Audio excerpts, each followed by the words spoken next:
দর্শক স্বাগত জানাচ্ছি আমাদের নিয়মিত আয়োজন বীজ সংলাপে। আমরা দেশের অর্থ বাণিজ্যের বিভিন্ন বিষয় নিয়ে বীজ সংলাপে আলোচনা করে থাকি। আমাদের এরই মধ্যে নিউজ 24 এক বছর পার করেছে। গত 3 দিন বিশেষ অনুষ্ঠানের আয়োজন ছিল, আজও ঠিক তারই একটি ধারাবাহিকতা রয়েছে। যদিও বীজ সংলাপের আজকে দেশের অর্থনীতি, ব্যবসা বাণিজ্যের গুরুত্বপূর্ণ দুজন ব্যক্তিত্ব আমাদের সাথে রয়েছেন, গুরুত্বপূর্ণ দুজন অতিথি আমাদের সাথে রয়েছেন।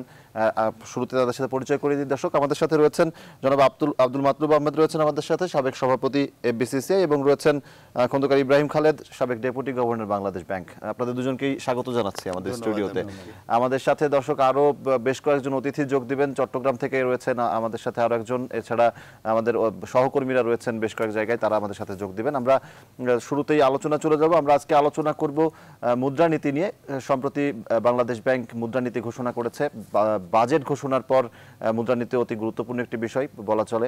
এই কারণে কেমন হলো মুদ্রানীতি, মূলত এই বিষয় নিয়ে আমরা আলোচনা করব। আমরা সরাসরি আলোচনা চলে যাচ্ছি। দর্শক আপনারাও আমাদের অতিথিদের কাছ থেকে এই বিষয়ে প্রশ্ন জিজ্ঞাসা করতে পারেন, আপনাদের প্রশ্ন করতে পারেন। আমাদের টিভি স্ক্রলে যে নাম্বারটি দেখানো হচ্ছে, এই নাম্বারে ফোন করে আপনারা আমাদের অনুষ্ঠানে আপনারাও যোগ দিতে পারেন। আমরা আলোচনা চলে যাচ্ছি। আমি শুরুতেই আব্দুল মাতলুব আহমেদ, আপনার কাছে আসতে চাই। কেমন হলো মুদ্রানীতি? আমরা মুদ্রানীতি নিয়ে আলোচনা করতে চাই, আপনার পর্যালোচনা জানতে চাই। আমরা বিগত বছর দেখে এসেছি যে মুদ্রানীতিগুলো বেশ অ্যাকুরেট ছিল এবং আমাদের ইনফ্লেশনটাকে কন্ট্রোলে রাখার চেষ্টা করা হয়েছে। Credit flow to the private sector রাখার ব্যবস্থা ছিল। এবারে একটু সিচুয়েশনটা চেঞ্জ হয়ে গেছে। যেমন এবার অনেক দিন পর আমাদের ফুড শর্টেজ, তো আমাদের তো বেশ ভালো অ্যামাউন্ট ডলার লাগবে খাদ্য কেনার জন্য। এছাড়াও আমরা যদি বিজনেস দেখি, ইন্ডাস্ট্রিয়াল ইনভেস্টমেন্ট দেখি, বেশ ভালো ইনভেস্টমেন্টস কিন্তু শুরু হয়ে গেছে in private sector. The requirement for cash private সেক্টরে বেশ ভালো এখন। এবং সরকারের যে নিড অফ মানি এটাও বেড়েছে, কারণ অনেক মেগা প্রজেক্ট চলছে, যে আমরা নর্মাল ওয়ে অফ ফান্ডিং থেকেও তারা প্রাইভেট সেক্টরে বা ব্যাংক থেকে কিছু টাকা নেওয়ার চেষ্টা করছেন। এছাড়া আমরা দেখব যে সঞ্চয়পত্র, হিউজ অ্যামাউন্ট অফ মানি সঞ্চয়পত্রে জমা পড়েছে। সেটাও একটা দেখার বিষয় যে এখান থেকেও সরকার কিন্তু বেশ ভালো ফান্ড পাচ্ছেন। এবারের মুদ্রানীতি যদি আমি স্পেসিফিক্যালি আসি, সেখানে আমরা ঢাকা চেম্বার থেকে কদিন আগে দেখলাম ওনারা একটা সেমিনার করলেন মুদ্রানীতির উপরে। সেখানেও আমরা দেখতে পেলাম যে এবারে আশঙ্কাটা কিন্তু ক্রেডিট ফ্লো টু প্রাইভেট সেক্টরের উপরে। এবারে মুদ্রানীতি for whatever reasons governor সাহেব মনে করেছেন যে credit flow to the private sector কিছু কমানো দরকার, এবং এই জিনিসটা আমাদের লজিকে এখন আসে নাই। কারণ যেখানে ক্রেডিট ফ্লো আরও বাড়াতে হবে টু প্রাইভেট সেক্টর, কারণ আমাদের ইন্ডাস্ট্রিয়ালাইজেশনকে সাপোর্ট করতে হবে। বিগত দিনেও ওনারা যখন মুদ্রানীতি করেছিলেন, there was increase in credit flow to the private sector, এবং সেটা আমরা এবার লক্ষ্য করলাম। তো এবারে আমরা আশা করেছিলাম আরও বাড়ানো হবে, কিন্তু আমরা দেখলাম উনি একটু মনে করছেন যে কমানো দরকার। তো এইটা আমাদের কাছে বোধগম্য হয় নাই। আমরা বলেছি যে এটা যাতে ক্রেডিট ফ্লো রেস্ট্রিক্টেড না হয়। এবং ওভারঅল আমি এটা বলবো যে মুদ্রানীতি সবসময় একটা ফোরকাস্টেড জিনিস থাকে, যে এটাই যে হবে তা না, যেটা হবার সেটাই হবে। এবং আমরা মনে করি যে প্রাইভেট সেক্টর ইনভেস্টমেন্ট বাড়বে এবং আমাদের যে ক্রেডিট ফ্লো লাগবে সেটার মুদ্রানীতি দিতে হবে। আমি স্যারের কাছে যাব। স্যার, আমাদের সাথে আরো একজন অতিথি যোগ দিয়েছেন। দর্শক, আমাদের সাথে যোগ দিয়েছেন অধ্যাপক ডক্টর রাশেদ আল মাহমুদ তিতুমির, আমরা চেয়ারম্যান উন্নয়ন অন্বেষণ, তার কাছেও যাব আমরা। তার আগে স্যার আপনার কাছে আসতে চাই। আপনি যেহেতু বাংলাদেশ ব্যাংকে দীর্ঘদিন ছিলেন এবং দেশের গুরুত্বপূর্ণ একজন অর্থনীতিবিদদের মধ্যে আপনি একজন, এই মুদ্রানীতি আপনি কিভাবে মূল্যায়িত করবেন? আসলে মুদ্রানীতি কিন্তু প্রত্যেক দেশেরই প্রত্যেক কেন্দ্রীয় ব্যাংক করে as a matter of routine. এইটা কোনো স্পেশাল কোনো ব্যবস্থা না। আর মুদ্রানীতির মূল লক্ষ্য একটাই, সেটা হলো মুদ্রাস্ফীতিকে কন্টেইন করা। তবে মুদ্রাস্ফীতিকে কন্টেইন করতে হলে তো মুদ্রার সরবরাহের ব্যাপারটা ইম্পর্ট্যান্ট। সেই জন্য ওই সরবরাহের কথা আসে, যেমন লোন বাড়লে সরবরাহ বাড়াতে হবে, লোন কমলে কন্ট্রাকশন ইত্যাদি, ওগুলো চলে আসে। কিন্তু মূল লক্ষ্যটা হলো মুদ্রাস্ফীতি, সব কিছুর মূলে। এবার যেটা করা হয়েছে তাতে মুদ্রাস্ফীতির লক্ষ্য ধরা হয়েছে 5.5%, এবং তার জন্যে একটা প্রজেকশন করা হয়েছে যে কী ধরনের ক্রেডিট ফ্লো হলে এটা কন্টেইন করা যাবে, এই পর্যন্ত রাখা যাবে। তো সেখানে আসলে প্রাইভেট সেক্টরে মুদ্রা যাকে বলে সরবরাহ, এটা কি আসলে কমানো হয়নি, এটা হলো কি গতবারের চাইতে একটু কমাচ্ছে। ওইটা কিন্তু লক্ষ্যমাত্রা না, ওটা হলো সিলিং, মানে ওর উপরে যদি চলে যায় তাহলে মুদ্রাস্ফীতিটা বাধাগ্রস্ত হতে পারে। এই হলো মুদ্রানীতির ওটার অর্থ। সেই ক্ষেত্রে গতবার যদিও 16.5 না কত বা 6 এরকম ছিল প্রাইভেট সেক্টরের মুদ্রা সরবরাহের ব্যাপারটা বা গ্রোথটা, তো সেইটি এবার কিন্তু হয়নি। হয়েছিল বোধহয় এক্স্যাক্টলি 10-11% মতন হয়েছিল, মানে ওর কাছাকাছিও যায়নি। তো সেইখানে যখন 10-11% পারফরমেন্স গ্রোথ, সেখানে 16.2 না 3 কত করেছে, এইটার মধ্যেই থাকবে। এবং কারণটাও আমি বলি যে কেন ক্রেডিট গ্রোথটা খুব বেশি বাড়ছে না। আমরা যদি 20%ও করে দিই তবু ক্রেডিট গ্রোথ বাড়বে না। কারণ হলো যে মুদ্রা সরবরাহের উপরে যখন নির্ভর করে তখন মুদ্রা সরবরাহ বাড়াতে হয় ক্রেডিট গ্রোথের জন্য। এবার যে ক্রেডিট গ্রোথ হচ্ছে না সেটা কারণ সম্পূর্ণ ভিন্ন। ইলেকট্রিসিটি পাচ্ছেন না, মন্ত্রী আমার চেয়ে ভালো জানেন, 2-1 কোটি টাকা ঘুষ না দিলে বড় ইন্ডাস্ট্রি ইলেকট্রিসিটি পায় না, খুব কঠিন সত্য এটা। গ্যাস তো প্রশ্নই পাচ্ছেনই না। তাহলে আমি যতই টাকা দিই আপনাকে, আপনি টাকা দিয়ে করবেনটা কি? কারণ ইলেকট্রিসিটি আপনার তো মেশিনই চলবে না আপনার।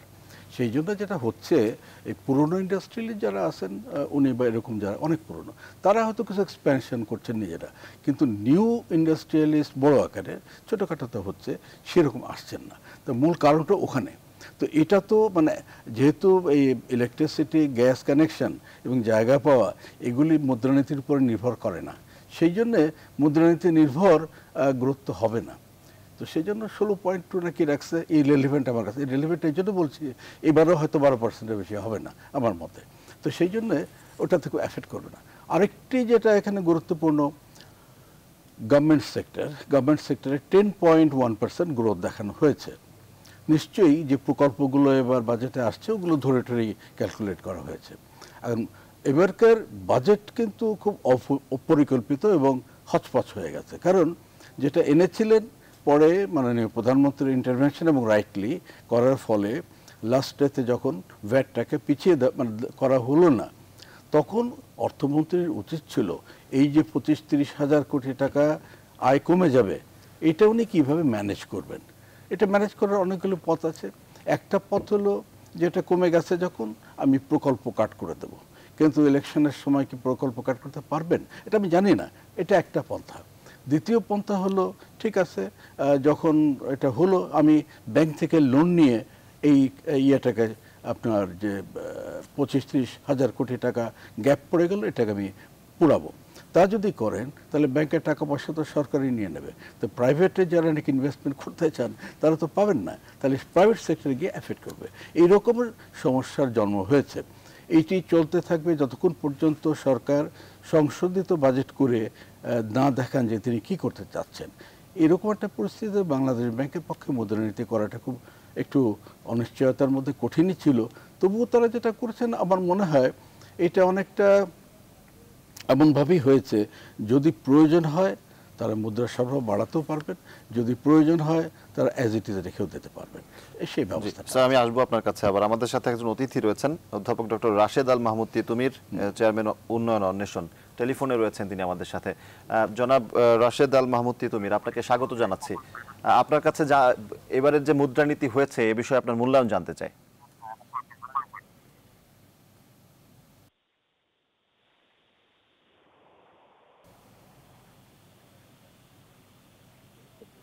প্রথম হচ্ছে যে মুদ্রা নীতির সাথে মূল্যস্ফীতির সম্পর্ক। দ্বিতীয় বিষয় আলোচনা করি যে মুদ্রা নীতির সাথে কর্মসংস্থানের সম্পর্ক। তৃতীয় আলোচনা করি মুদ্রা নীতির সাথে রাজস্ব নীতির সমন্বয় সাধন। আমরা যদি লক্ষ্য করি মূল্যস্ফীতির ক্ষেত্রে গত ডিসেম্বর মাস থেকে আমাদের মূল্যস্ফীতি হচ্ছে এবং দিন দিন সেটা বেড়ে যাচ্ছে। এখন যারা কেতাবি কায়দায় চিন্তা করেন তারা মনে করেন যে মুদ্রা সরবরাহ সংকোচন করলেই মূল্যস্ফীতি নিয়ন্ত্রণ করা যায়, কিন্তু দেখতে হবে আসলে মূল্যস্ফীতি কেন ঘটেছে। উৎপাদনের উপকরণের দাম যদি বেড়ে যায় আর সেখানে যদি আপনি মুদ্রা সরবরাহ কমিয়ে দেন তাহলে কিন্তু মূল্যস্ফীতির লাগাম টেনে ধরা যাবে না। এবং আমাদের আরেকটা জিনিস হচ্ছে যে বর্তমানে যে মূল্যস্ফীতি ঘটছে বিশেষ করে খাদ্যদ্রব্যের ক্ষেত্রে, তখন আমরা লক্ষ্য করছি যে অন্য যদি আরেকটি পরিসংখ্যান লক্ষ্য করেন সেটি হচ্ছে যে প্রকৃত মজুরি দিন দিন কমে যাচ্ছে, যার ফলে নির্দিষ্ট আয়ের মানুষ এবং নির্দিষ্ট আয়ের মানুষের নিচে যারা অবস্থান করছেন তারা তাদের খাদ্যদ্রব্য যেটা তারা গ্রহণ করেন অনেক ক্ষেত্রে দেখা যাচ্ছে যে ভাত খাওয়ার পরিমাণও কমে যাচ্ছে। তার মানে হচ্ছে যে প্রকৃত মজুরি যদি বাড়ানো না যায় তাহলে আসলে আপনার এই মূল্যস্ফীতির বর্তমান পরিস্থিতিকে আপনি চেক করতে পারবেন না, কারণ হচ্ছে যে উৎপাদনের উপকরণের ব্যয়ের কারণে হচ্ছে। দ্বিতীয় প্রশ্ন হচ্ছে যে এর সাথে সম্পর্কযুক্ত, সেটি হচ্ছে যে আপনার কিছুক্ষণ আগে যেটা আলোচনা করা হলো সেটি হচ্ছে যে ব্যক্তি খাতে ঋণ প্রবাহ। আমরা লক্ষ্য করেছি অতীতে বিশেষ করে গত অর্থ বছরের দ্বিতীয়ার্ধেও 16.5% প্রবৃদ্ধির হার ছিল। এখন হচ্ছে যে তার সাথে যদি আরেকটি সূচককে উল্লেখ করেন সেটি হচ্ছে যে ব্যক্তি খাতের এর বিনিয়োগ মোট দেশজ উৎপাদন তথা জিডিপির পরিমাণ, সেখানে আমরা এক ধরনের স্থবির পরিস্থিতি আছে। এই স্থবির যদি থাকে এবং তার সাথে যোগ হয়েছে যে এই প্রবৃদ্ধি আমরা যেটা অর্জন করছি তা কোনো মতেই কর্মসংস্থান তৈরি করছে না, অর্থাৎ একদিকে কর্মসংস্থান তৈরি করছে না, অন্যদিকে প্রকৃত মজুরি বাড়ছে না। এইটা হচ্ছে যে তার মানে দাঁড়ায় হচ্ছে যে আপনার রাজস্ব নীতি অর্থাৎ বাজেটারি কাঠামো এবং অন্যান্য পন্থা এবং তার সাথে মুদ্রানীতির সাজুজ বিধান, সেই সাজুজ বিধানটা হচ্ছে না। কারণ আমরা লক্ষ্য করছি যে যে সমস্ত খাতে ব্যয় বরাদ্দ দেয়া হচ্ছে সেটা রাজস্ব ব্যয় হোক আর সেটা হচ্ছে যে বার্ষিক উন্নয়ন কর্মসূচি হোক, সেখানে মাধ্যমে আমরা কর্মসংস্থান মুখীন প্রবৃদ্ধি অর্জন করতে পারছি না একদিকে, অন্যদিকে ব্যক্তি খাতের বিনিয়োগ মোট দেশজ উৎপাদনের তুলনায় বাড়ছে না, বরং এক ধরনের স্থবির পরিস্থিতির মধ্যে আছে। তার মানে হচ্ছে যে এইটা একদিকে যেমন বড় আকারের রাজস্ব নীতির এর সমস্যা, এবং যেটা কিছুক্ষণ আগে আপনার এক অতিথি উল্লেখ করলেন যে বাজেটারি কাঠামোটার মধ্যে প্রচন্ড রকমের দুর্বলতা রয়েছে, যে দুর্বলতা একদিকে শুধু রাজনৈতিক হিসেব চেষ্টা করছে অর্থাৎ প্রবৃদ্ধি দেখাচ্ছে, কিন্তু সেটা আসলে গুণগত পর্যায়ে সেই দিকে যায়নি। এর সাথে যখন আমরা মুদ্রানীতি নিয়ে আলোচনা করি তখন আর একটা বিষয় বাংলাদেশের ক্ষেত্রে আসে, সেটি হচ্ছে যে ঋণ ব্যবস্থাপনা। ঋণ ব্যবস্থাপনা নিয়ে আপনার সাথে অতিথি আছেন যিনি একটি ব্যাংকের ব্যবস্থাপনা পরিচালক ছিলেন এবং এক সময় বাংলাদেশ ব্যাংকের ডেপুটি গভর্নর ছিলেন। তিনি বলতে পারবেন যে বাংলাদেশের প্রতিষ্ঠান যদি সর্বোচ্চ রকমের কোনো প্রতিষ্ঠান ভেঙে থাকে এবং ভঙ্গুরতায় থাকে তাহলে সেটি হচ্ছে ব্যাংকিং খাত, এবং সেখানে আমরা তো লক্ষ্যই করছি এবং সেখানে একটা বিষয় লক্ষ্য করা যাচ্ছে, একদিকে ব্যাংকে প্রচুর তারল্য হয়ে গেছে, অন্যদিকে আমরা নতুন নতুন রকমের ব্যবস্থা করছি, অর্থাৎ ঋণ পুনর্তফসিলীকরণ থেকে ঋণ পুনর্গঠনের দিকে যাওয়া হচ্ছে, কিন্তু তারপরেও দেখা যাচ্ছে বড় আকারের এর খেলাপি ঋণ বারবার হচ্ছে এবং পুনর্গঠনের ক্ষেত্রে তো অর্ধেক ঋণই খেলাপি হচ্ছে। তার মানে দাঁড়াচ্ছে হচ্ছে যে বাংলাদেশের বাস্তবতায় যে ধরনের রাজস্ব নীতি করা দরকার এবং যে তার সাথে সমন্বয় রেখে যে ধরনের মুদ্রানীতি করা দরকার তার বড় রকমের ফারাক রয়েছে, কারণ আমরা সেটা পরিষ্কার দেখছি হচ্ছে একদিকে বিনিয়োগের ক্ষেত্রে এবং সবচেয়ে বিনিয়োগের প্রতিফল ঘটে হচ্ছে কর্মসংস্থান তৈরি।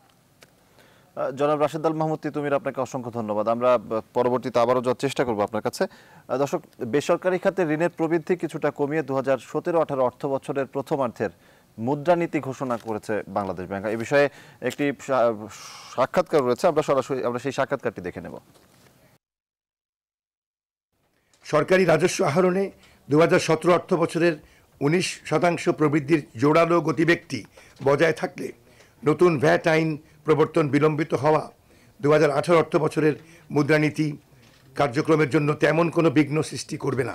মুখ্য পণ্যের আন্তর্জাতিক বাজার মূল্য নিম্নমুখী বা স্থিতিশীল থাকায় বাংলাদেশের অভ্যন্তরীণ মূল্যস্ফীতি পরিমিত রাখা যাবে মনে আমরা আশা করছি।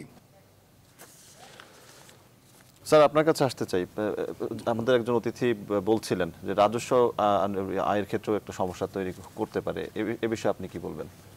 হ্যাঁ, এটা তো ওই যে জনাব তিতুমির সেটা বললেন এটা অত্যন্ত গুরুত্বপূর্ণ একটি বিষয়, যদিও একেবারে সরাসরি মুদ্রানীতির ব্যাপার না। মুদ্রানীতির বাইরে প্রশাসনিক ব্যাপারও রয়েছে, দুর্নীতির ব্যাপার রয়েছে, অনেক কিছু মিলেই ব্যাংকের অবস্থাটা খারাপ হয়ে গেছে। তো এটি আগে বলি, তারপরে আপনার যে শর্ট পড়লো এটাও বলবো। ব্যাংকিং সম্বন্ধে এত কিছু ঘটে গেছে, কিন্তু আমরা একটু অবাক হয়েছি, মাননীয় অর্থমন্ত্রী অনেক কিছুই তার বক্তৃতায় বলেছেন, বেশ লম্বা বক্তৃতা, কিন্তু ব্যাংকের দুরবস্থা সম্বন্ধে একটি লাইনও বলেননি।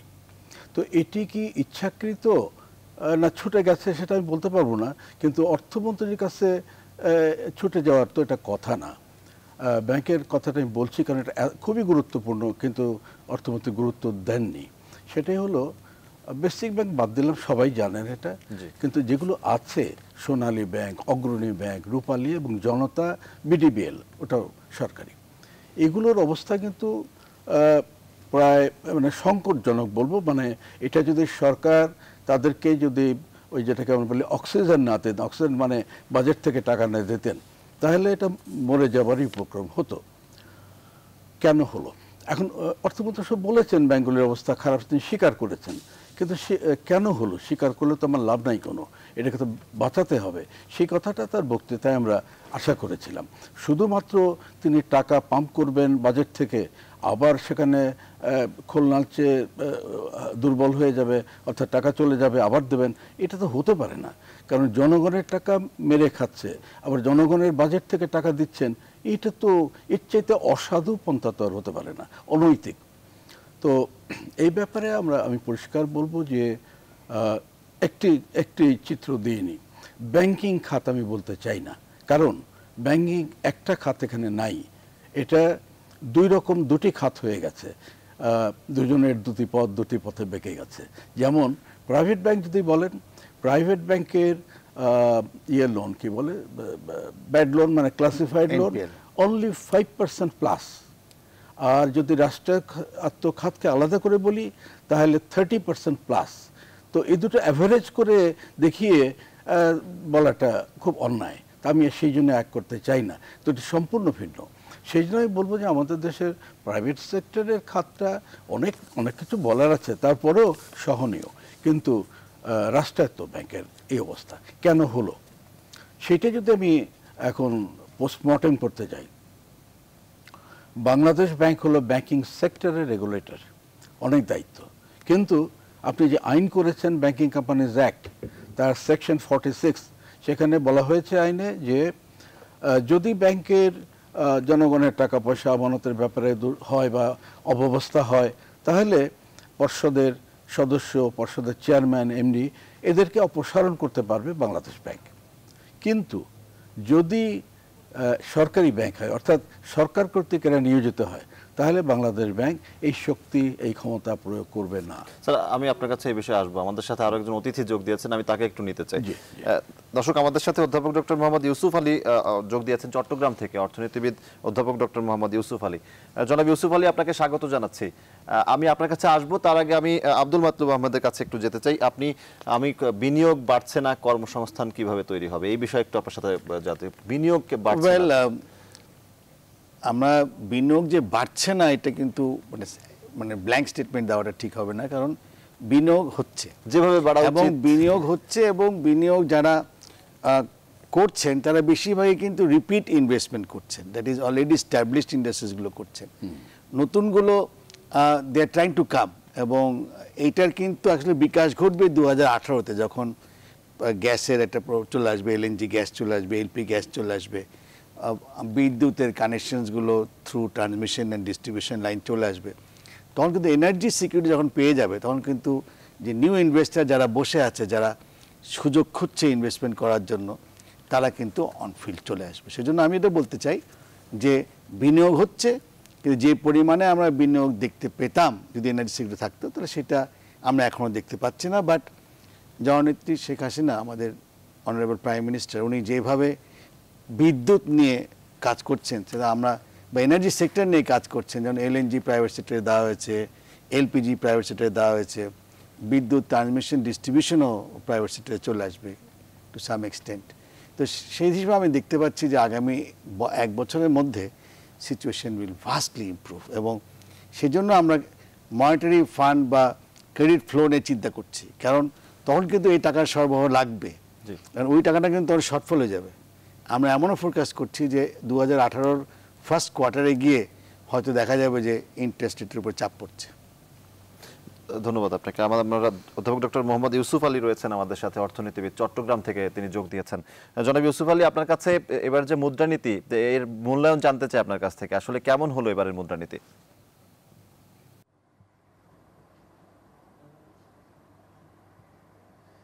ধন্যবাদ আপনাকে। মুদ্রানীতির বিষয়টা হচ্ছে যে কি, এটা তাত্ত্বিকভাবে যদি আমরা বলি, তাত্ত্বিকভাবে এটা হলো রাজস্ব নীতি এবং অর্থনীতির একটা সমন্বয় সাধন করা। এটার মূল কিন্তু রেগুলেটরটা থাকে বাংলাদেশ ব্যাংকের হাতে। এখন আমি মনে করি মুদ্রানীতির যে নীতিগুলো নেওয়া হবে, যে লক্ষ্যগুলো থাকে, তাদের যে উদ্দেশ্য থাকে, এগুলোর মধ্যে তিনটা ময়ের সমন্বয় সাধন করতে হয়। প্রথমত হচ্ছে যে কি মুদ্রা, এরপর হচ্ছে যে কি মানুষ, এরপর হচ্ছে মাটি। মাটি, মানুষ এবং মুদ্রার সমন্বয় যদি না হয়, তাহলে মুদ্রার লক্ষ্যগুলো আসলে বেঁচে যাওয়ার সম্ভাবনা থাকে। এখানে একটা বিষয় আমরা লক্ষ্য করবেন আপনারা, সেটা হলো মুদ্রা যে আমরা সরবরাহটা বাড়াবো, এই বাড়ানোর মূল দায়িত্বটা কিন্তু একটা বড় ধরনের দায়িত্ব রয়ে গেছে এটা ব্যাংকিং সেক্টরের হাতে। সেখানে সুদের হার একটা কজেস হতে পারে। এবং আরেকটা বড় লক্ষ্য থাকে মুদ্রা আর্থিক নীতির বা মুদ্রানীতির, সেটা হলো ম্যাক্রো ইকোনমিক ভেরিয়েবল যেগুলো আছে, সেই ভেরিয়েবলগুলোকে একটা ব্যালেন্স পর্যায়ে রাখা। যেমন আমরা বলতে পারি কর্মসংস্থান, বিনিয়োগ, প্রাইস লেভেল, মুদ্রাস্ফীতি, এই সমস্ত বিষয়গুলোকে একটা পর্যায়ে রাখা। এগুলোর ক্ষেত্রে আমাকে যেই জিনিসটা মৌলিক নিয়ন্ত্রক হিসাবে কাজ করবে বলে আমি মনে করি, সেটা হলো ইনভেস্টমেন্টের একটা পরিবেশ সৃষ্টি করে দেয়া। যদি ইনভেস্টমেন্টের পরিবেশটা সৃষ্টি না হয়, তাহলে মুদ্রা সরবরাহ করে সেটা বিনিয়োগ করব কোথায় আমি? আবার বিনিয়োগ যদি আমি করতে না পারি, তাহলে প্রোডাকশনটা আসবে কোত্থেকে? সেই প্রোডাকশন বিক্রি করে আমি আমার উৎপাদিত পণ্যটা বিক্রি করে আমি কি করে সরকারকে আবার রাজস্ব খাতে আমি তার মানে ইনকামের ব্যবস্থাটা আমি করে দিতে পারবো? এজন্য আমি মনে করি বাংলাদেশের যে জিনিসটা আর্থিক নীতির ক্ষেত্রে সবচেয়ে বেশি প্রয়োজন, বিনিয়োগের এনভায়রনমেন্ট সৃষ্টি করাটা বেশি প্রয়োজন।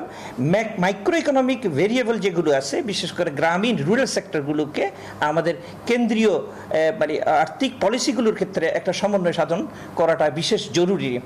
বড় বড় যে মেগা প্রজেক্টগুলো নেওয়া হচ্ছে, ম্যাক্রো ইনভেস্টমেন্টগুলো, সেই ইনগুলোর সাথে সাথে কিন্তু মাইক্রো ইনভেস্টমেন্টগুলো একটা সমন্বয় সাধনের খুবই জরুরি বলে আমি মনে করি। একটা জিনিস আপনারা লক্ষ্য করবেন, সরকার যখন গত বছর এটা পে স্কেল ঘোষণা করলো, তখন কিন্তু অর্থের যোগান বাড়বে, এর কারণে মুদ্রাস্ফীতি হবে বলে আমরা যা আশা করেছিলাম তা কিন্তু হয়নি, তার চেয়ে অনেক কম। এটার মূল কারণটা হলো যেই লেভেলের মানুষের মানি সাপ্লাইটা বেড়ে গেল, তারা কিন্তু কোনো না কোনোভাবে সেটা মাইক্রো লেভেলে কিন্তু ইনভেস্ট করতে পেরেছে। তো আমি যেটা আশা করব সেটা হলো, যদি লক্ষ্যগুলো আমাদের ম্যাক্রো আর্থিক নীতির লক্ষ্যগুলোকে যথাযথভাবে যদি আমরা কার্যকর করতে চাই, তাহলে এই যে মানুষ, মাটি এবং অর্থের সমন্বয়ে একটা মাইক্রো ইকোনমিক লেভেলের মধ্যে একটা এনভায়রনমেন্ট সৃষ্টি করাটা বিশেষ জরুরি।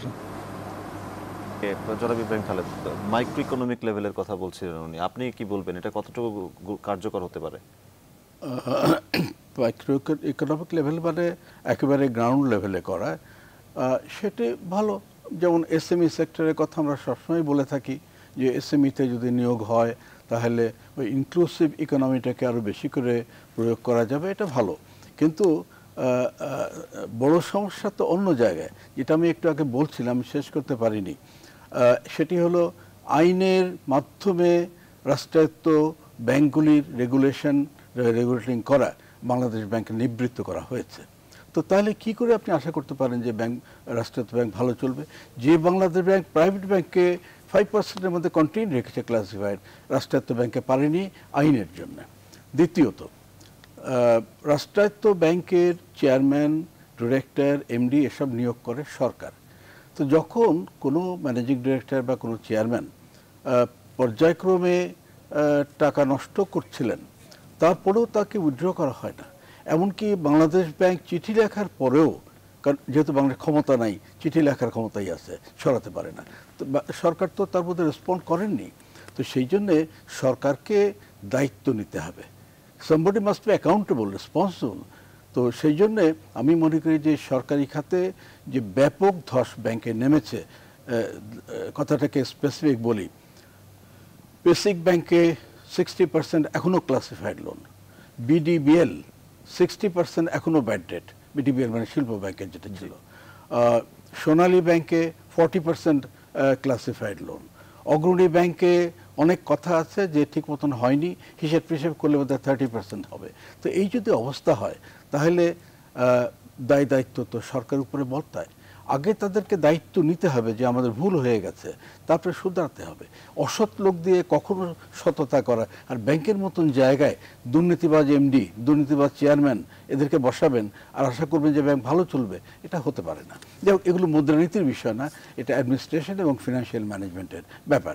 তো আপনি যেটা বলছিলেন, আমরা মনে করি যে এবারকার যে মুদ্রানীতির ক্ষেত্রে কোনো অসুবিধা হবে না। মুদ্রানীতি এর আগে আমি 10 বছর যাবত যদি স্টাডি করি, মুদ্রানীতি কখনোই অন্তরায় হয়ে দাঁড়ায়নি আমাদের উন্নতির পথে, বরং ফিনান্সিয়াল পলিসি আমাদের জন্য অন্তরায় হয়ে দাঁড়িয়েছে। ফিনান্সিয়াল পলিসি নিয়ে আসবো আপনার কাছে, আমি ছোট্ট একটা বিরতি নিতে চাই। দর্শক, আমরা ছোট্ট একটা বিরতি নিচ্ছি, আমাদের আলোচনা চলছে, আপনাদের সঙ্গেই থাকুন।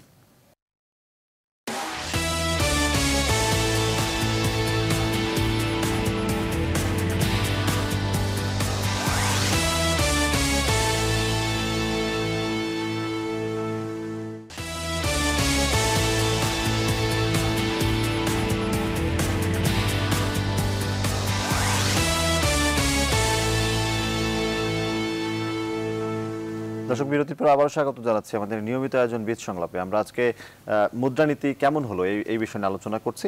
আমি জনাব আব্দুল মাতলুব আহমদ, মুদ্রানীতির সাথে কর্মসংস্থান, বিনিয়োগ এই বিষয়গুলো জড়িত রয়েছে, এবং আমাদের একজন অতিথি মাইক্রো লেভেলের বিনিয়োগের কথা বলছিলেন। আপনি এই বিষয়টি কেমন দেখছেন? না, উনি actually he's hit the right point. কারণ আজকে যদি আমরা উন্নত দেশগুলো দেখি, কোরিয়া, চায়না, থাইল্যান্ড, মালয়েশিয়া, সবাই কিন্তু ওই মাইক্রো লেভেলে বা এসএমই লেভেলের ইন্ডাস্ট্রিয়াল যে গ্রুপটা আছে তাদেরকে আগে সাপোর্ট দিয়েছে, এবং এখনও এসব দেশে 70 থেকে 90% তাদের ইন্ডাস্ট্রিয়াল বেস হলো কিন্তু এসএমই লেভেল। আমাদের এখানে হয়েও হচ্ছে না। সরকারের কিন্তু অনেক প্রচেষ্টা চলছে, যেমন এসএমই ফাউন্ডেশন হয়েছে, প্রত্যেক ব্যাংকে বলা হয়েছে এসএমইকে ফান্ডিং করো, কিন্তু প্র্যাকটিক্যালি গিয়ে দেখা যায় যে এই এসএমই লোন দিতে গিয়ে অনেক ব্যাংক ওই সাফার করে যায়, তো তখন তারা ঘাবড়িয়ে যায়। এবং আমাদের সিস্টেমটা এমন করা আছে যে তাদেরকে সাপোর্ট করে যদি একটা আমি ভুল হয়ে যায় তাহলে কিন্তু এটা মাফ নাই, কিন্তু এই রেসপন্সের সাথে কিছু মাফও দিতে হবে। বড় বড় যে জায়গাগুলোতে আমরা সাফার করি সেই জায়গাগুলোতে তো আমরা দেখছি অনেকটা মাফ হয়ে যাচ্ছে। ওয়েল, এটা এখন একটা সরকারের পলিসি, আমি এটার মধ্যে খুব একটা কমেন্ট করতে চাই না, কারণ বড়দের বড় রিস্ক, এটা ব্যাংকদেরকে বুঝতে হবে কাকে তারা ঋণ দেবে। আমি এটাই বলি যে পলিটিক্যাল কনসিডারেশনে ঋণ দেওয়া যেতে পারে, কিন্তু পলিটিক্যাল কনসিডারেশনে ঋণ ফেরত নেবে না, এটা হতে পারে না। So that should be the motto. Political কনসিডারেশনে অনেক সময় দিতে হয়, ঋণ হয়, কিন্তু ঋণ ফেরত দিচ্ছে না, সেখানে পলিটিক্যাল অ্যাডভাইস বা পলিটিক্যাল সাপোর্ট নিয়ে ব্যাংকরা যদি করে তাহলে এরকম সাফারিং হবে। বাট এনিওয়ে, ওটার চেয়ে মেইন যেটা হচ্ছে যে disbursement to the SME, small and medium এন্টারপ্রাইজদেরকে বড় করতে গেলে একটা স্যাক্রিফাইসিং অ্যাটিটিউড নিতে হবে। প্রত্যেকটা ব্যাংকের ডিফল্ট লোন তো এমনি হচ্ছে, তো 2-4-5% এদের জন্য যদি ধরেও রাখে হিসাবে, তাহলে এসএমই ডেভেলপমেন্টে কী হচ্ছে, যেমন আমাদের এগ্রিকালচার লোনে অনেক লোন বিগত দিনে মাফ করা হয়েছে, তাতে কি হয়েছে দেখেন, আজকে কিন্তু আমাদের এগ্রিকালচারে সেলফ সাফিসিয়েন্ট হয়েছে। আজকে বন্যা না হতো, আজকে কিন্তু আমাদের এরকম ধান চাল ইম্পোর্ট করতে হতো না। তো সেই জন্য আমি মনে করি যে দিস ইজ রাইট ডিরেকশন, এবং মাইক্রো লেভেলে যদি আমরা কনসেন্ট্রেশন করি, লোন ডিসবার্সমেন্ট করি, তাদেরকে যদি এনকারেজ করি to come into the main system, তাদেরকে ছোটো থেকে বড় করি ইন দ্য রাইট ওয়ে, ইনশাআল্লাহ এই দেশের যে ইন্ডাস্ট্রিয়াল যে ভবিষ্যৎ আমরা দেখতে পাচ্ছি সেটা আরও তাড়াতাড়ি চলে আসবে। জি, আমি একটু চট্টগ্রামে যেতে চাই। অধ্যাপক ডক্টর মোহাম্মদ ইউসুফ আলী রয়েছেন আমাদের সাথে। জনাব ইউসুফ আলী, আমরা এসএমই খাতের লোনের ব্যাপারে কিংবা এসএমই খাতকে এগিয়ে নেওয়ার ব্যাপারে কথা বলছিলাম। অনেক বড় বড় জায়গায় লোন দিয়ে অনেক সময় সেই লোন ফিরে আসেনি কিংবা সেই লোন পরিশোধ করা হয়নি, ঋণ খেলাপি অনেকে রয়েছেন। তো আপনি এ বিষয়ে কি বলবেন যে এসএমই খাতকে এগিয়ে নিতে হলে অবশ্যই তো ব্যাংকগুলোকে পাশে থাকতে হবে?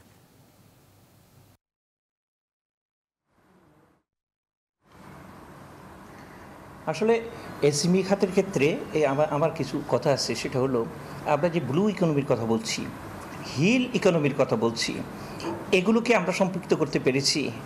বা আপনি যদি পার্বত্য চট্টগ্রামের কথাই বলেন, বিশাল এক সম্পদ ভাণ্ডার আমাদের পড়ে আছে, দক্ষিণে আমাদের সমুদ্র ভাণ্ডার পড়ে আছে, আমরা কয়জন জেলেকে লোন দিতে পেরেছি, অথবা যে পাহাড়ি যারা আছে তাদেরকে আমরা কী পরিমাণ লোন দিতে পেরেছি।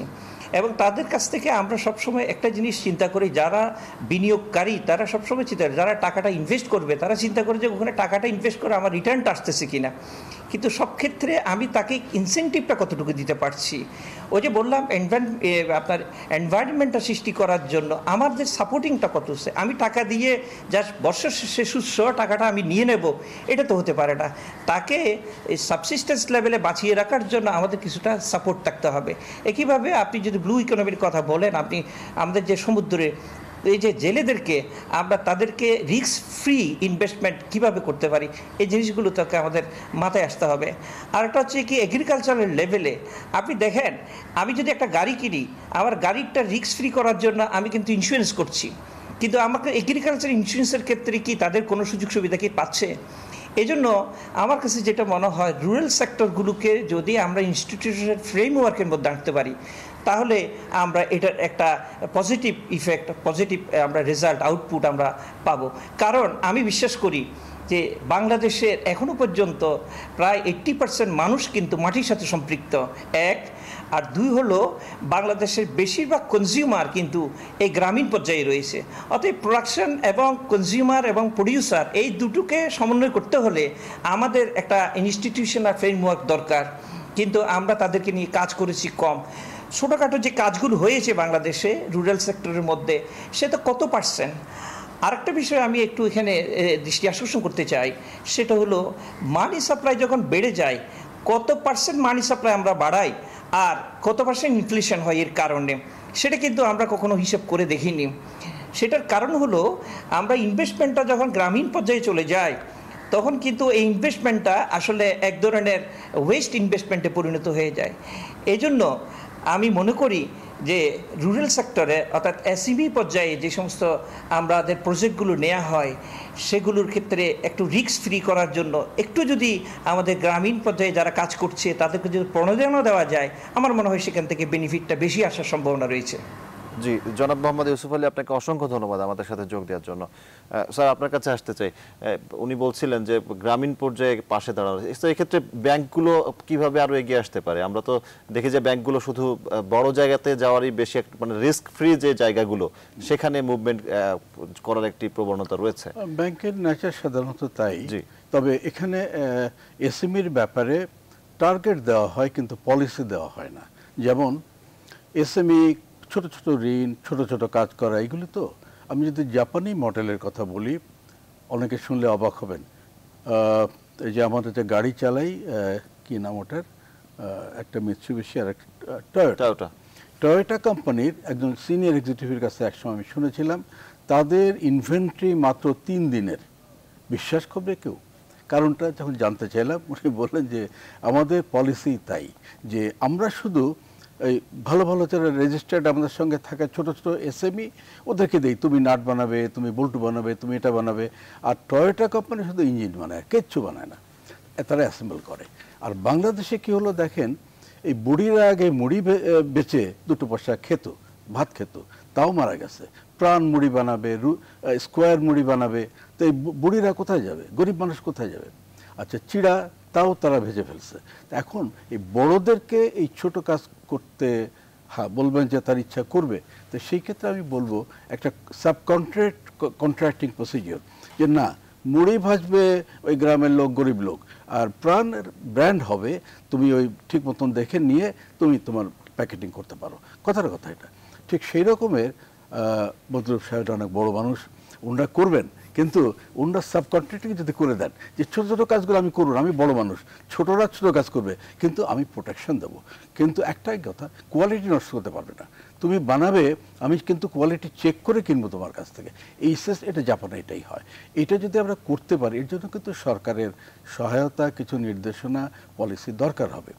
এই এতে গেলে হবে কি, ব্যাংকার বলা লাগবে না। ব্যাংকার যখন দেখবে যে ও যদিও ছোট কাজ করে কিন্তু আসলে তো সে তো বাঁধা আছে বড়োর কাছে, কাজে ওর টাকা মার যাবে না, সে ঠিকই আপনাকে লোন দেবে। তো ওই কন্ট্রাক্ট সাব কন্ট্রাক্টিংয়ে না আনতে পারলে আপনার মনে হয় এটা হবে না। আপনি জনাব আব্দুল মাতলুব আহমেদ, আপনি ব্যবসায়ীদের নেতা এবং আপনি ছোট বড় সবার সাথেই চলাচল করেন, তো এই বিষয়ে বড়দের কি করণীয় রয়েছে ছোটদের এগিয়ে আনার জন্য এবং কিছু করছে কিনা? আসলে আমাদের খালিদ ভাই অ্যাকচুয়ালি উনি একটা সোর্স বলেছেন যে সাবকন্ট্রাক্টিংয়ের মাধ্যমে কিংবা ওদেরকে ব্যবহার করতে হবে বড়রাই সব কাজ করতে গেলে তাহলে ওরা যাবে কোথায়? ডিস্ট্রিবিউশন অফ ওয়ার্ক এফিসিয়েন্সি বাড়াতে গেলে তাদেরকে লাগবে, এবং আমরা যদি সাকসেসফুল মডেলস দেখি সেখানে প্রত্যেকের জন্য একটা জায়গা থাকে এবং সে তার জায়গাতে এক্সেল করে, তার এক্সেলটা আমি ব্যবহার করি ইন মাই প্রোডাক্ট।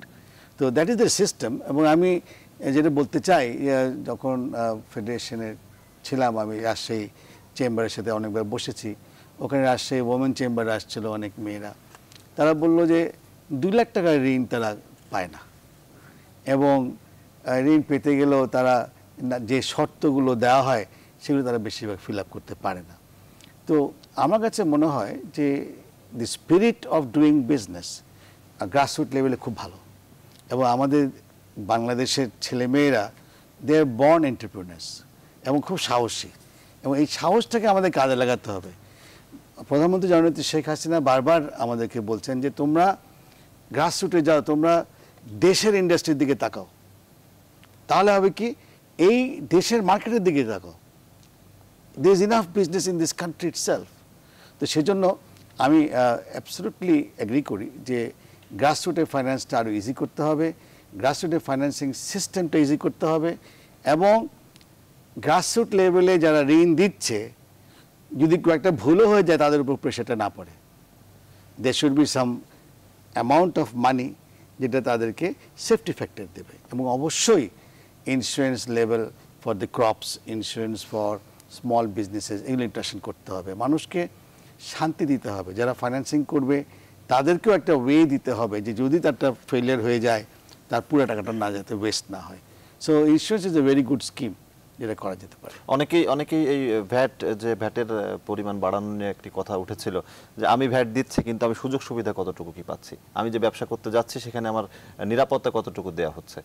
তো ভ্যাটের সাথে এটা খুব একটা লিঙ্কেজ নেই সেভাবে। আমি কথা ভ্যাটটা হচ্ছে যে কনজিউমার সে দেবে, এবং এন্টায়ার বিজনেস প্রসেস যারা আছে we get back what we gave in the earlier system.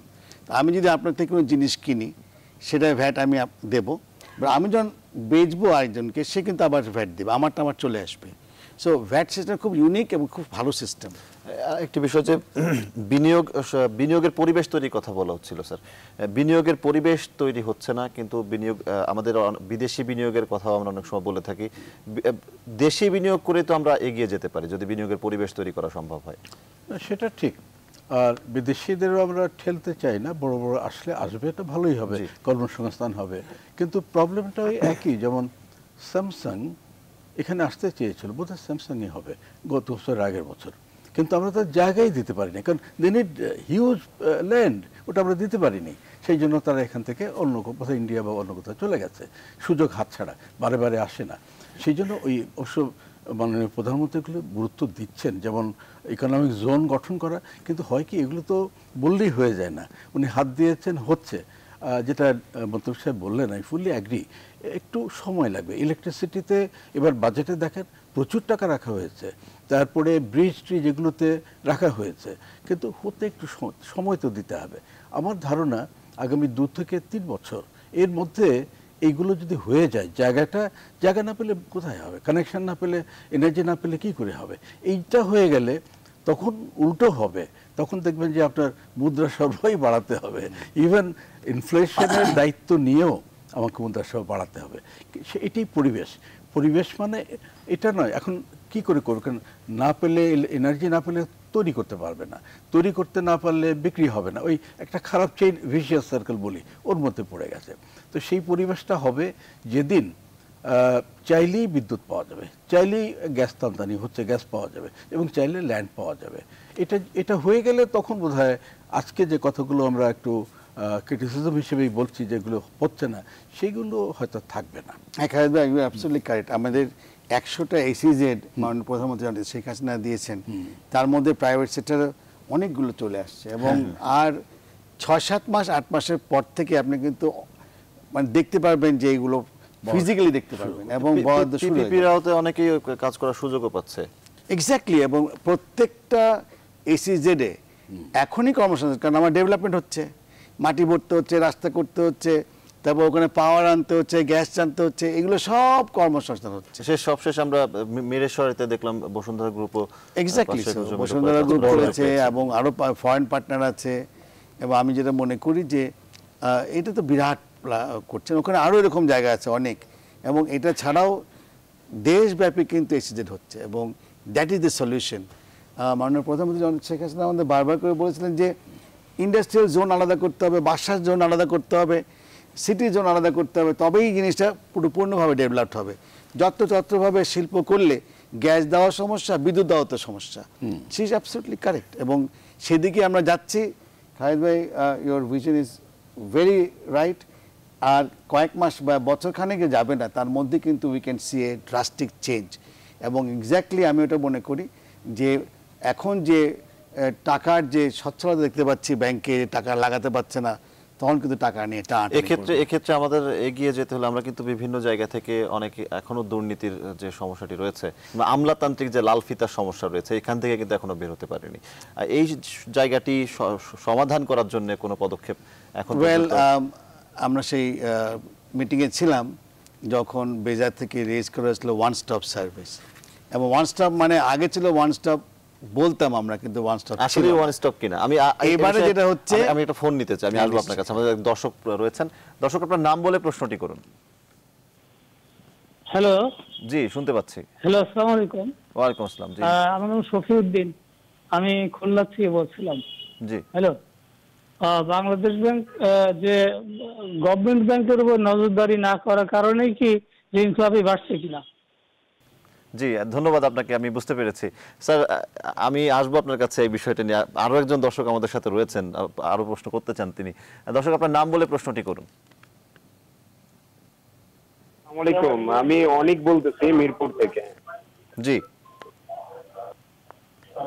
আমার প্রশ্নটা হলো মাতলব স্যারের কাছে। বেসরকারি খাতে ঋণের প্রবাহের হার ছিল এর আগের অর্থ বছরে ছিল 16.5%, সেখান থেকে কমে 0.3 কমে পয়েন্ট, এটা হচ্ছে 16.2%। এই যে প্রবাহের হার যে 0.3% কমানো হলো, এর ফলে কি বেসরকারি লাভ হবে নাকি সরকারের কোনো মানে ব্যাংকের কোনো কারণ এটা কমানো হলো? এর মূল কারণটা কি, এটা একটু জানার জন্য স্যারের কাছে প্রশ্ন ছিল। জি, আমি আপনার প্রশ্নের উত্তর দিতে বলবো। আমি তার আগে আরো একটি ফোন নিতে চাই। আমাদের আরো একজন দর্শক রয়েছেন। দর্শক, আপনার নাম বলে প্রশ্নটি করুন। হ্যালো। জি, শুনতে পাচ্ছি। আমি যেটা জানতে চাচ্ছিলাম যে মুদ্রানীতি সাধারণত আমরা দেখি যে জুলাই মাসে ঘোষণা করা হয়, জুলাইয়ের 1 তারিখ থেকে এটা কার্যকর হয়, কিন্তু আমরা জুলাই এই মাস 26 তারিখে ঘোষণা করা হলো। এতদিন পরে ঘোষণা করা হলো, এই 25-26 দিন আসলে কোন নীতিতে চলেছে এই ব্যাংক ব্যবস্থা বা মুদ্রানীতি ব্যবস্থা, এটা একটু ইব্রাহিম খালেদ স্যারের কাছে জানতে চাচ্ছি। জি, ধন্যবাদ আপনাকে। আমি শুরুতেই স্যারের কাছে বেশি প্রশ্ন রয়েছে, স্যার আপনাকে দিয়ে শুরু করতে চাই। হ্যাঁ, মুদ্রানীতি জুলাই থেকে শুরু হয়, এটা ঠিক, কিন্তু মুদ্রানীতি তো কোনো আইন না, এটা একটা প্রজেকশন। কাজেই গতবার যে প্রজেকশন ছিল সেটাই চলেছে এখন। তা আমরা তো যেমন গতবার 16.5% ছিল প্রাইভেট গ্রোথ, 10 না 11% হয়েছে, তো অনেক তো বাকি এখনও তো হতে পারে। কাজেই 10-15 বা 1 মাস দেরিও হলে এতে মুদ্রানীতির যেহেতু আইন না, সেই জন্য 1 তারিখ থেকে কোনো সমস্যা হয়নি, এটা হয় না সাধারণত। আরেকটি প্রশ্ন ছিল স্যার, এক্ষেত্রে কি কোনো দ্বিধাদ্বন্দ্ব ছিল যে কি হবে, কি করা যায় এই ধরনের? আসলে হ্যাঁ, দ্বিধাদ্বন্দ্বটা হলো, সমস্যাটা হয়েছে তো বাজেট নিয়ে। বাজেটটাতে যদি ভ্যাট বাদ না পড়তো তাহলে কিন্তু মুদ্রানীতি আগেই বেরিয়ে পড়তো। কারণ এখন বাংলাদেশ ব্যাংক জানে না, আসলে প্রজেকশন করতে হয় কতগুলো অ্যাজাম্পশনের উপরে। অ্যাজাম্পশনটা তো গন্ডগোল। এখন সংশোধিত বাজেটে কি হবে? সরকার কি ব্যাংকের থেকে লোন নেবে, তাহলে একটা সিনারিও। সরকার কি বিদেশ থেকে ঋণ আনবে, আরেকটা সিনারিও। সরকার কি ঋণ না নিয়ে প্রকল্প কাট করবে, এটা থার্ড সিনারিও। সেই জন্য বাংলাদেশ ব্যাংকে চিন্তা ভাবনা করে হয়তো 2-4 দিন সময় বেশি চলে গেছে। আরেকটি প্রশ্ন ছিল যে বাংলাদেশ ব্যাংকের নজরদারি বিষয়টি। এখানে তো আমি বলেছি যে ব্যাংকিং কোম্পানি আইনের 46 ধারাতে বাংলাদেশ ব্যাংকে প্রাইভেট ব্যাংকের উপরে ক্ষমতা দেওয়া হয়েছে, কিন্তু রাষ্ট্রায়ত্ত ব্যাংকের ক্ষেত্রে বাংলাদেশ ব্যাংকে ক্ষমতা খর্ব করা হয়েছে। এটি একটি কালো আইন বলে আমি মনে করি, এবং ওই আইনটি অ্যামেন্ডমেন্ট হলে রাষ্ট্রায়ত্ত ব্যাংক অনেক ভালো চলবে, কারণ বাংলাদেশ ব্যাংক মনিটর করতে পারবে এবং তার যে কোয়াসি জুডিশিয়াল ফাংশন বলি সেটা প্রয়োগ করতে পারবে। আমি একটু এখানে সাপ্লিমেন্ট করতে চাই। আই টোটালি এগ্রি যে banking is a service industry. আমি সার্ভিস যত ভালো দিব, যত কেয়ারফুলি দিব, তত বেশি আমার সিস্টেমটা ভালো চলবে। সার্ভিস ইন্ডাস্ট্রি, এবং সরকারও বারবার করে বলছেন যে I want to come out of business. তাহলে এই ব্যাংকিং বিজনেসটা সরকার ধরে রাখাটার আমি কোনো কারণ এখন দেখতে পাই না। Time has come for the government to decide যে এটাও বাংলাদেশ ব্যাংকের কাছে কর্তৃত্ব থাকা উচিত বলে আমি আপনার কাছে একটি প্রশ্ন রয়েছে, আসবো। আমি ছোট একটি বিরতি নিতে চাই। দর্শক, একটি বিরতি নিচ্ছি, আমরা ফিরবো কিছুক্ষণ পরে, সঙ্গেই থাকুন।